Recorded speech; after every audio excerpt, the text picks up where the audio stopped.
Hey, what's up, people? Welcome to another review and in-depth analysis of Dark Horse comic series Star Wars.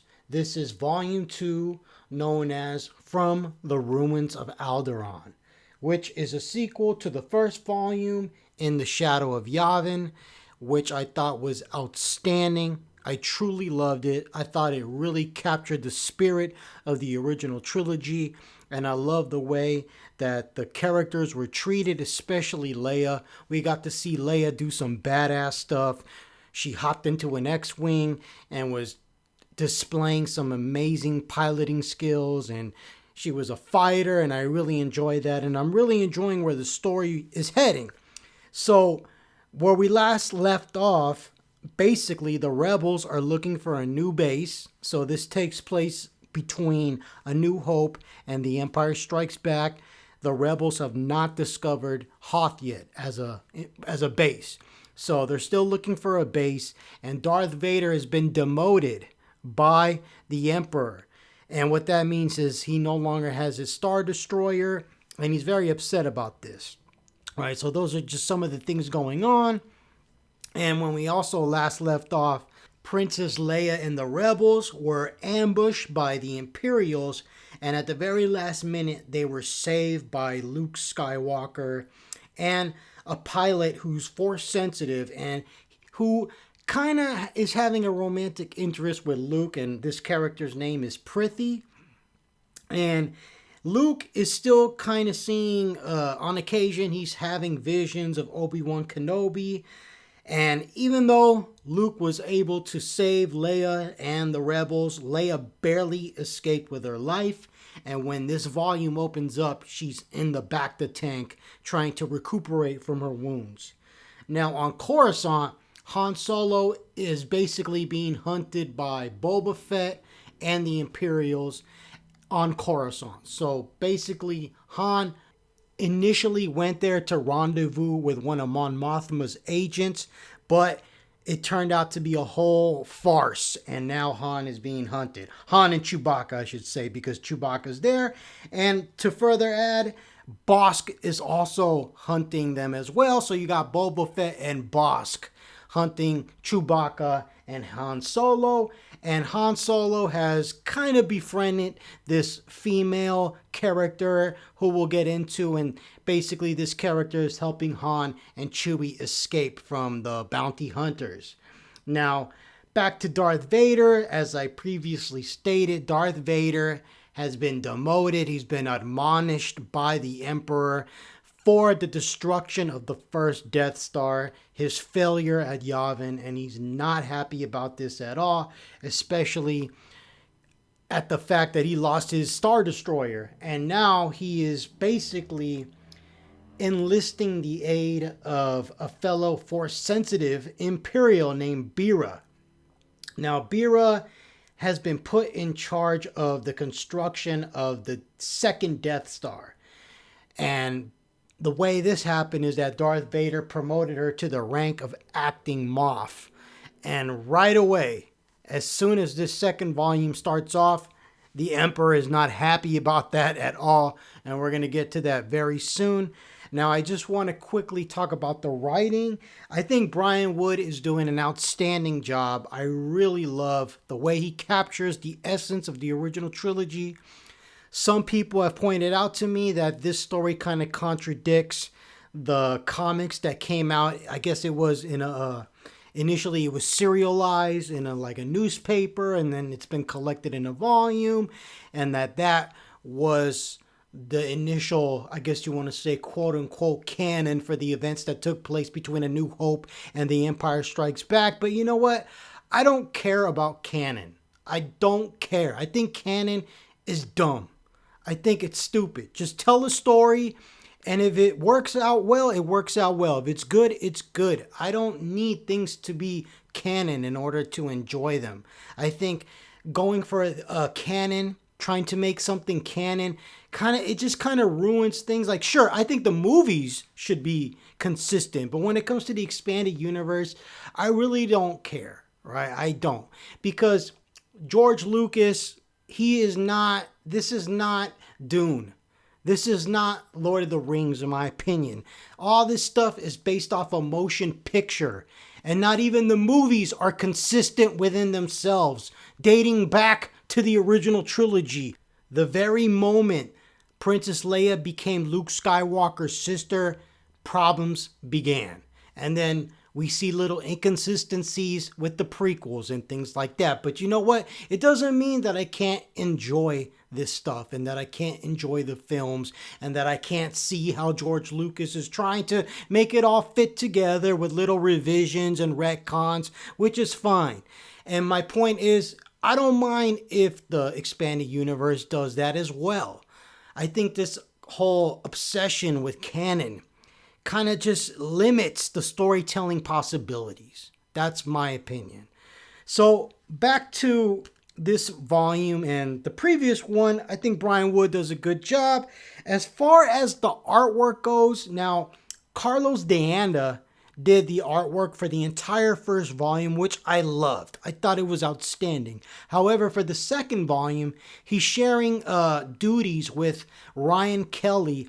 And Ryan Kelly, he's not terrible, but sometimes I felt like there was too much of an accentuation on some of the characters' cheekbones and facial structures that sometimes the characters looked like they were 65 years old.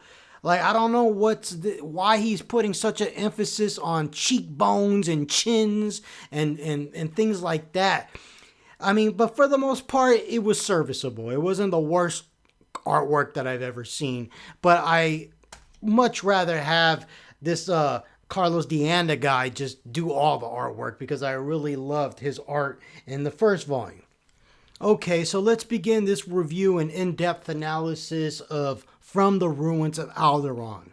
So this volume opens up with Palpatine immediately rejecting Bira's status as Grand Moff. And what was really, I don't want to say shocking, but was really telling as far as how she felt about this rejection is that she considers suicide. She considers killing herself because Palpatine is like, a Moff? Get out of my sight. You're no Moff. Vader promoted you to Moff. Like, it's almost like he just wants to slap her out of existence like an annoying little fly. Like just snuff her out of existence. And he kind of says, I'm going to deal with you later. And as a result of that, Bira's just like, I might as well just kill myself. Like, who only knows what that means, right? That the Emperor's going to deal with me later.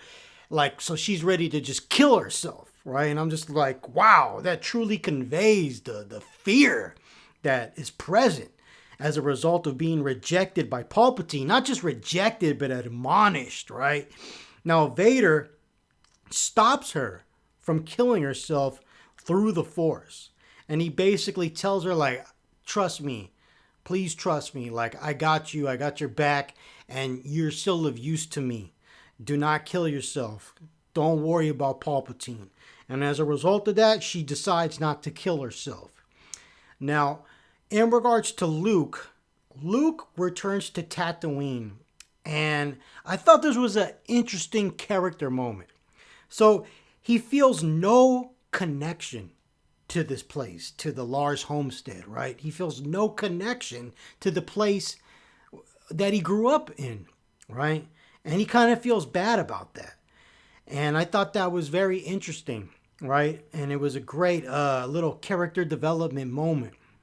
And it's also here where Luke buries the remains of Beru and Uncle Owen, right? And he doesn't feel like he was a good son to them, right? And I thought this was excellent character stuff right here. Excellent. And Leia is there with him, trying to make him feel better, trying to counsel him. And Luke, again, emphasizes that he wishes he could have been a better son. He wishes he could have been more appreciative of the way that they took care of him, especially as a young boy. Now, Luke is told by Leia about the possibility that there is a spy within the Rebel Alliance. Now, Luke proposes bugging Butcher's Star Destroyer to find out who he's talking to, in order to find out who the spy is. Now, in regards to what's going on with Han Solo and Chewbacca, as I previously stated, they've befriended this female pilot named Perla, and she has decided to help Han in exchange for help in return, which we're going to find out what the deal is later in this volume. So Solo tries to hide the Millennium Falcon in a garbage freighter in order to escape Coruscant with this character Perla's help. However, Boba Fett and Bossk are able to find them anyway, and this leads to an epic chase in Coruscant and some great action. And I really love the artwork for the most part. Seeing Boba Fett and Bossk try to hunt down Han and Chewie is great. It really is. And the writing from Brian Wood, he nails it. You totally feel like Han and Chewie are being hunted by these guys, and the way that they react, the little witty moments, the bickering, the back and forth between the two, and throwing Perla in the mix was great too. She's kind of a stand-in for Leia as far as like her snarky comments to Han, but I loved it anyway. It's true Star Wars. It's a great Star Wars story has to have that bickering between its characters, right? Those witty moments, they're fun. And while that's going down, Luke and Wedge allow themselves to be captured in order to get onto Butcher's ship. So this is part of the plan as far as how Luke and the rebels are going to find out who the spy is. So Luke and Wedge are going to sneak onto Butcher's Star Destroyer and try to find out who he is communicating to, who the spy is. Now, Beera has been demoted as a result of Palpatine's rejection of her Moff status, and now she is serving under Butcher, and Darth Vader is going to utilize this opportunity to find out what is going on. He's trying to basically exploit some kind of weakness that Butcher has in order to get into the good graces of the Emperor again. Now, Leia, at this point in the story, takes it upon herself to find a new base all by herself. So she decides to take off on her own. She tells 3PO to basically wipe all the data of her leaving from his memory. Don't tell anyone. There's no record of her going out on her own. And she's doing this in order to prevent the possible spy from finding out where the new base could be. Now, Luke reassembles his lightsaber in order to escape detention after being caught, quote unquote. But in actuality, Luke and Wedge turn themselves in. So basically, Luke disassembled his lightsaber, and when he's in the detention cell or the detention block, whatever, he reassembles it, and he's able to get out of the detention cell and break free by igniting his lightsaber and kicking some ass. And again, the action here is outstanding. And in the middle of all the chaos that Luke and Wedge are causing on the Star Destroyer, Wedge decides to free all the prisoners for even more of a distraction as he and Luke go to the data core facility to find out who Butcher is communicating with. Who is the spy in the Rebel Alliance? Now, back to Han Solo. Han Solo continues to flee from Boba Fett and Bossk by flexing his amazing piloting skills in order to escape. Now, it needs to be said that basically Fett is going after Han and Bossk is going after Chewbacca. So what happened here is the Falcon was hiding inside a garbage freighter, and once Bossk and Boba found out what was going on, the Falcon basically split up. So you got Chewbacca in the Falcon, and you got Han in the garbage freighter with Perla. So that's how, basically there's two chases going on simultaneously. Now, Leia goes to the ruins of Alderaan for a memorial, right? And there she runs into another Alderaanian. I hope that's what they're called, Alderaanian, or another individual from Alderaan. Now, this character is named Tag Rogarin or something like that. Please bear with me. You know I suck with these Star Wars names, but let's just call him Tag. So Leia runs into Tag, another individual from Alderaan. And he actually turns out to be an Imperial who worked on the Death Star. And Leia, as a result of this, contemplates killing him. And I thought this was an interesting character moment for Leia. Leia, who's always been, somebody that subscribes to reason and kind of a little bit of passivity when it comes to things like that. I mean, I know if she has to shoot her blaster and kill somebody, she'll do it. But we're talking about execution right here. And seeing her actually contemplate killing this guy was interesting because it shows that Leia is not just some perfect person. She has flaws too, right? And I thought that was interesting. And she contemplates killing him, but she decides not to. She decides not to kill him. And it must be noted that this character, Tag, has a huge collection of Alderaanian remains or relics. He's just been collecting tons of stuff from Alderaan, right? And I thought this was interesting too. This character Tag, he's interesting. I mean, he's an Alderaanian who basically was an Imperial. So he was responsible for the destruction of his own planet. I mean, that's interesting food for thought right there, right? And I can only imagine how he feels about all this. And when Leia contemplates killing him, he actually says, "Do it. Do it. Kill me, please." Right? So he definitely feels guilty about his contributions to the destruction of Alderaan because he was one of the engineers on the first Death Star. So he literally had a hand in its construction, therefore playing a pivotal role in the destruction of his home planet. Again, this is interesting character stuff. And Leia decides not to kill him and instead is going to report him or log his coordinates. And basically she's like, "I'm going to deal with you later, right? I'm not going to forget about you. You will be punished." But at the same time, she's not going to kill him.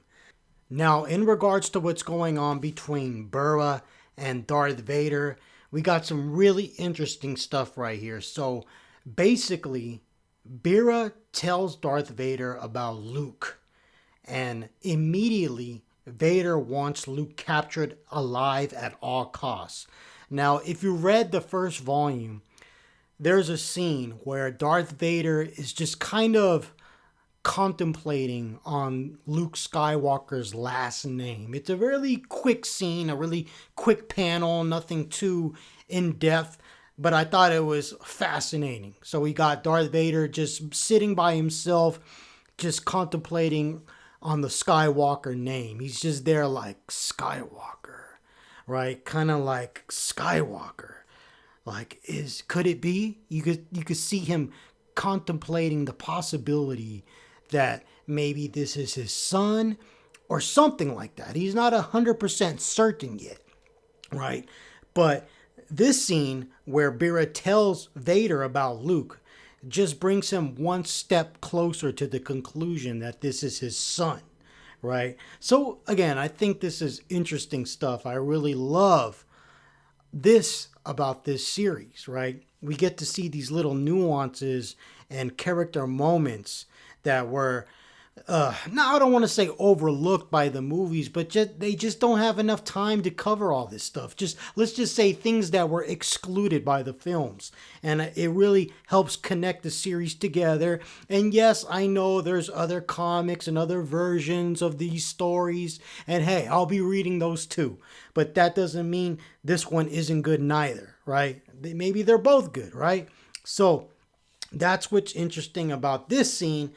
Seeing Vader come one step closer to the conclusion that Luke is his son, and seeing him tell Burra, "I want Luke captured alive at all costs." He even tells Burra, "I don't care about Wedge. Kill him.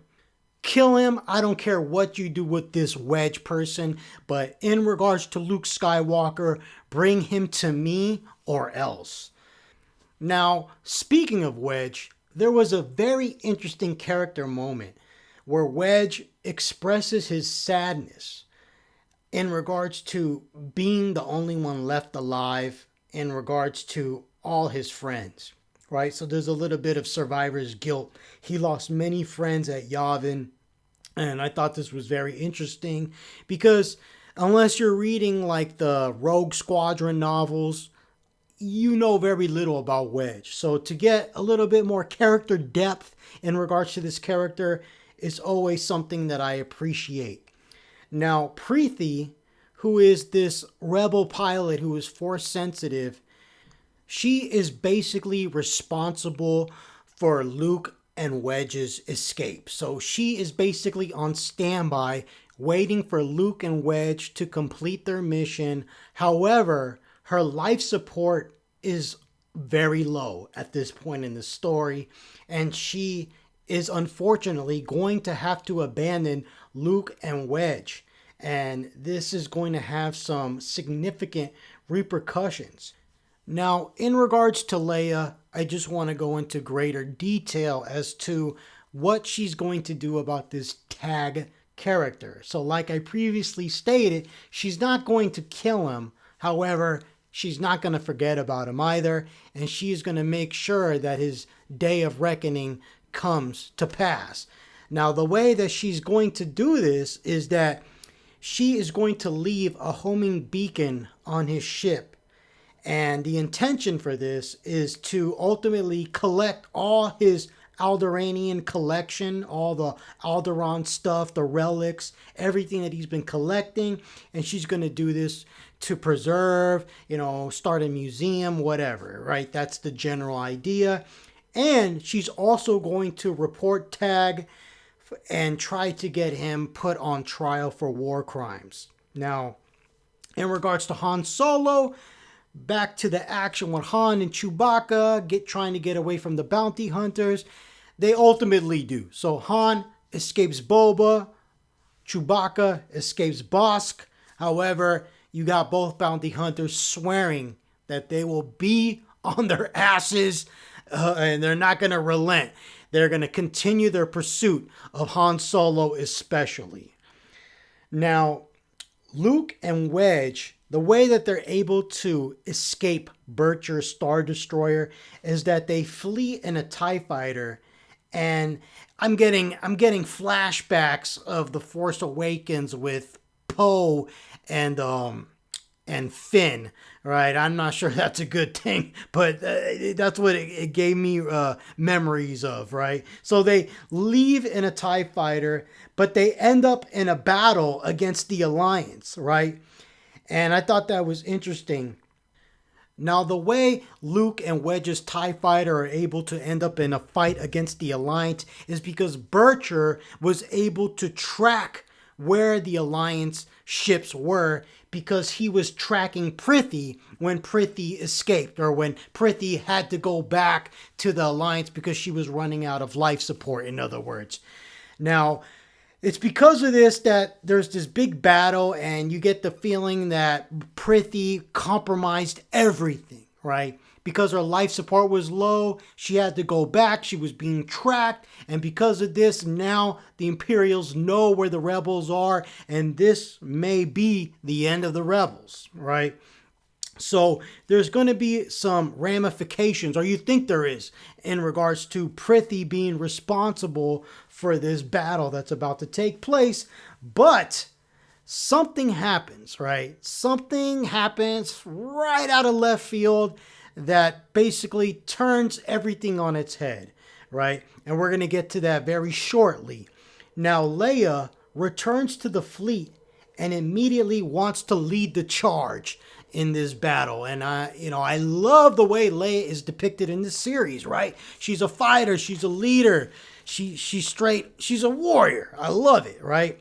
Now, Perla leads Han Solo to a stash of weapons, right? So this is kind of like her basically saying like, look, you help me out, I'm gonna help you. And she leads Solo and Chewbacca to this huge cache of weapons, right? And she basically tries to make a deal saying, I'll give this all to the Rebel Alliance if they give me asylum, since I cannot return back to Coruscant or anywhere where the Imperials or the Empire may exist, right? And Han thinks it's a good deal. Now back to the battle, Luke and Wedge return to the Alliance and they engage in the X-Wing battle, and we got some awesome action, some beautiful artwork as Carlos Deanda is taking over the pencils.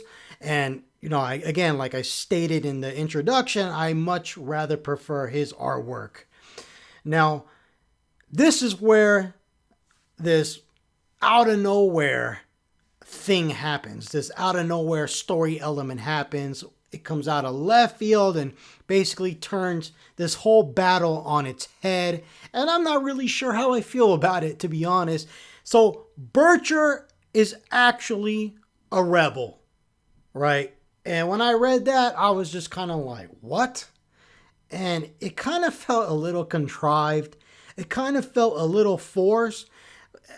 When I step back, I mean, it's not entirely implausible that something like this could happen. However, there was absolutely no hint that he would be a rebel. In fact, he's Mon Mothma's nephew, right? So, and I think the reason why it felt a little bit contrived is because it just came out of nowhere, right? I mean, maybe it would feel a little bit more credible if we just had a little bit of background as to who Bircher is, but it just came out of nowhere. And you sit back and you think like, okay, so this guy was one of the highest ranking Imperial officers. I mean, he took over for Darth Vader, right? So he had to basically climb up this chain of command in the Imperial Academy or whatever, just everything it takes, right? And the whole time he was working for the rebels, right? Again, it's not entirely implausible, but it did feel forced, right? Now, I don't think that breaks this volume. I don't think it ruins the story, but it's just kind of like, I don't know how I feel about it. I don't hate it and I don't love it. I'm kind of indifferent because, I mean, it goes without saying, it's a huge twist. It's a huge twist, and you can't overlook that, right? Now, because Bircher is actually a rebel, the rebels are able to escape. The rebels are kind of have a little victory here, and despite this, Leia is pissed. She is upset, right? She's furious because this was a big secret that Mon Mothma kept from her. And she felt like there should have been transparency, at least between her and Mon Mothma, right? I mean, she understands keeping secrets from everybody else, right? Because there's a spy, but she was supposed to be in charge of finding out who the spy was, and she didn't even tell her this important detail. I mean, I can only empathize with Leia here. It was very, very suspect of Mon Mothma to withhold this important detail from her. Now, as a result of this, Stealth Squadron is disbanded, and this was the whole squadron that was set up under Leia to find out who the spy was, right? But as a result of this, Rogue Squadron is created under Wedge's command. So this is the beginning of many great things because Rogue Squadron is just amazing.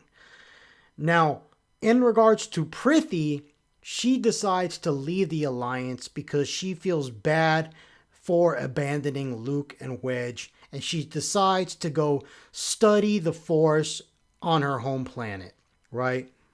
Now, Leia suggests using the planet Arrakar as a base, but she may have to marry the prince there. So here we go. That's how this volume ends.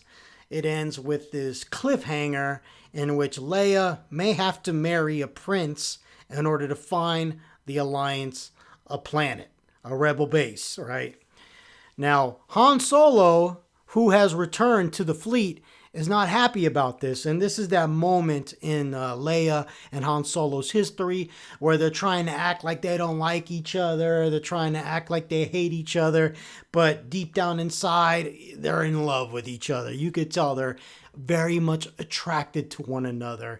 And Han is trying to act like he doesn't care, but clearly he cares, and clearly he doesn't think it's a good idea for Leia to marry some prince just to find a base for the rebels, right? So that brings us to the end of this volume, and I'm going to be looking forward very much to the next one, Rebel Girl, right? So hopefully that one turns out to be as good as the first volumes, right? I'm not really a fan of the title, but hey, I'm not going to judge that volume based on its title, so stay tuned for that review.